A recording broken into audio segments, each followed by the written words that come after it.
Hello and welcome. I am the Suit&Tie Dip&ChewGuy, and this is the number 9 review of group number 11, Dry Snuff, Nasal Snuff. And that is what the playlist is also named. It is Dry Snuff, Nasal Snuff. So for this one, we are going to a Jackson's product. Now, I have done one of these before, but it has not been recently. All right? So it is a fairly good size can because Jackson products only come in one size.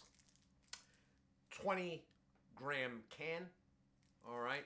And from the tight cellophane wrapping, I am guessing this is a lift-off lid, but we will soon find out. I am expecting a medium nicotine product, pretty fine, unsure of moisture level, and I believe, I'm hoping anyway, the scent is vanilla, but we will find out. Back in a moment, we're going to take it over to the desk. Okay, and here we are. So this is, like most snuffs, this is a pretty quick go over here. It's more of looking at the product in the packaging than the packaging itself. So Jackson Snuff is denoted up top. It is Alpine V. And then, of course, the warning label. It is cellophane wrapped, and I am not seeing any threading, which is telling me they've wrapped this in cellophane because it's a lift-off lid. And another warning label. I love the back warning labels in some of these cans. They're like so like afterthought. It's not even funny. Anyway, so we're going to get this open. Just to give you an idea what you're looking at here. It's pretty darn close to a can of dip. I almost feel like it might actually be a little bit taller. Close. Anyway, so dispensing with that. Yeah, they really got this on here tight. Oh, come on now. Really?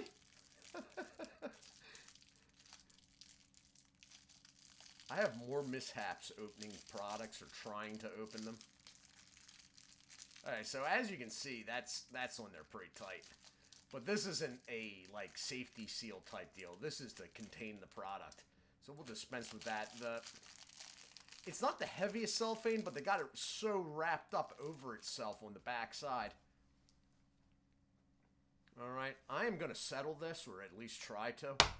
That last extra M from Wilson and Shara was just, like, ridiculous. I'm hoping that with this, they've left a little extra room.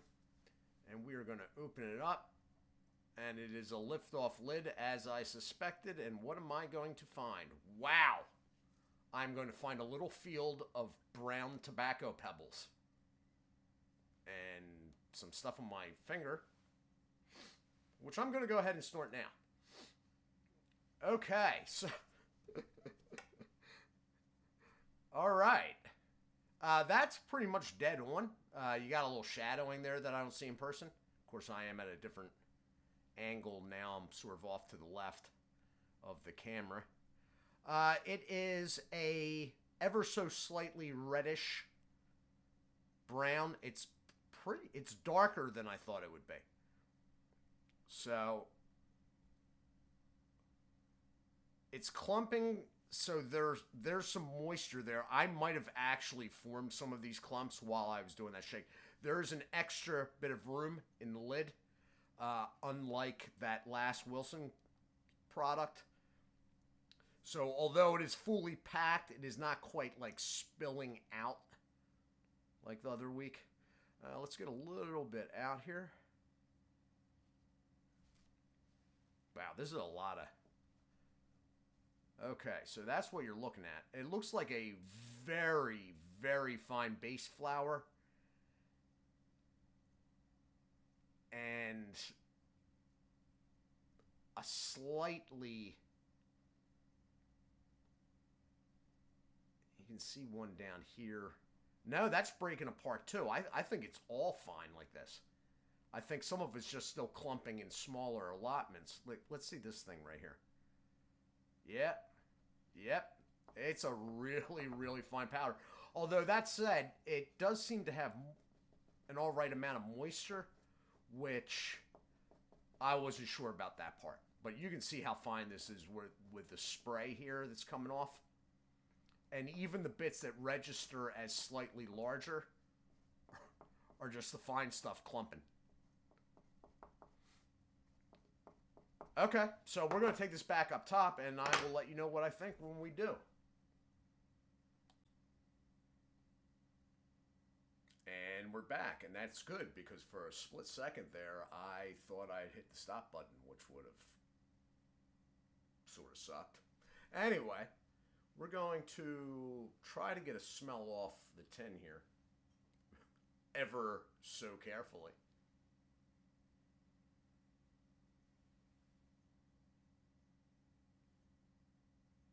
I think I missed something when I read it.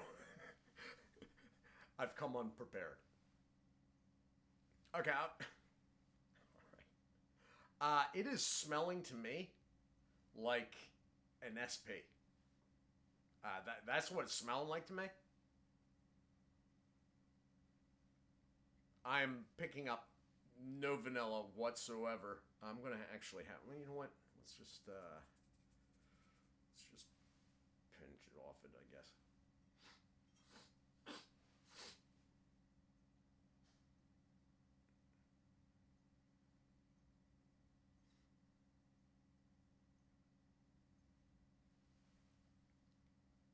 I'm not getting the vanilla part at all.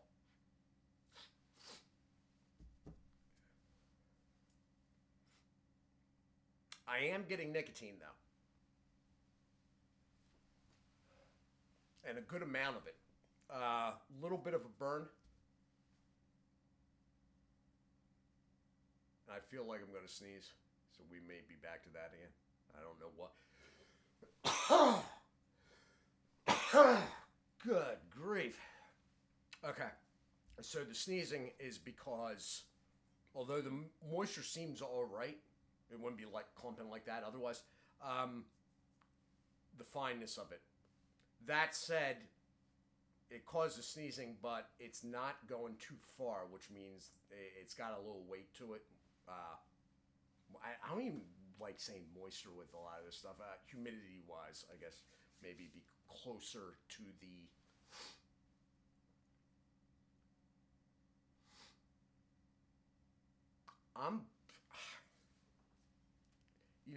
I think the thing I read did say something about an SP, but they said, I know vanilla was mentioned, and the lid sort of gives you that color. Of course, the lid with the Alpine, I also originally, before I read about it, expected something with menthol. This, it does not have.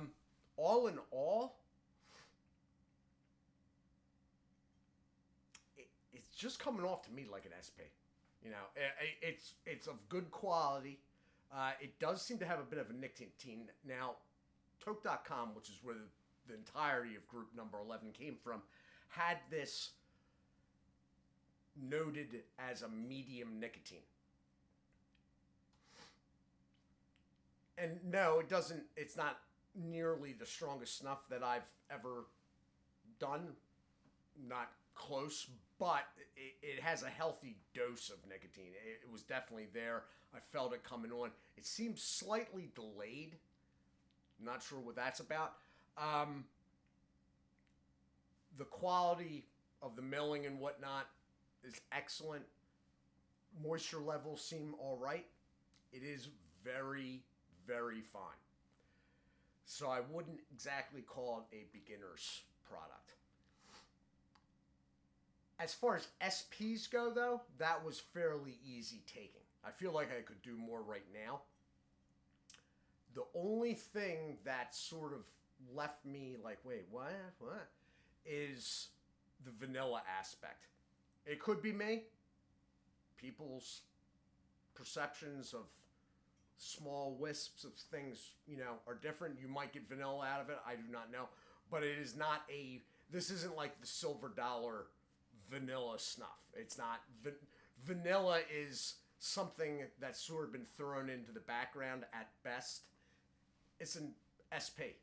It's like the nasal snuff world's natural.